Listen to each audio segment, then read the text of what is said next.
Shqipëria ka prezantuar në konferencën më të madhe të inovacionit në Evropë dy parqet e saj teknologjike, Durana Tech Park dhe Teda Tirana. Edhe Korporata Shqiptare e Investimeve apo Agjencia Shqiptare e Zhvillimit të Investimeve AIDA, të cilët konsiderohen gjithashtu si aktorët më të rëndësishëm të ekosistemit shqiptar të inovacionit dhe zhvillimit ekonomik, u prezantuan në Viva Tech 2025, eventin më të madh për teknologjitë e avancuara, bizneset inovatore dhe startupet. I pranishëm në këtë konferencë ishte ministri Blendi Gonxha, i cili u shpreh se Shqipëria jo vetëm që po prezanton projektet më të rëndësishme kombëtare, por edhe po ndërton ura bashkëpunimi me aktorë ndërkombëtar, startupe dhe investitorë të mëdhenj.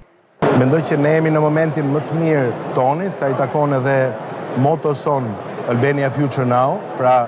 e ardhmja për Shqipërinë është sot dhe në fushën e inovacionit dhe teknologjisë, që janë shumë të rëndësishëm si sektor sa i takon ekonomisë digjitale, ne vim për të folur me një gjuhë të unifikuar dhe me një ofertë konkrete sa i takon parqeve Durana Tech Park dhe sa i takon Teda Tirana, që është gjithashtu një zonë e lirë ekonomike, por edhe me ofertat dhe me gjithë informacionin që vjen nga AIDA për të investuar në Shqipëri në këto fusha dhe këto sektor.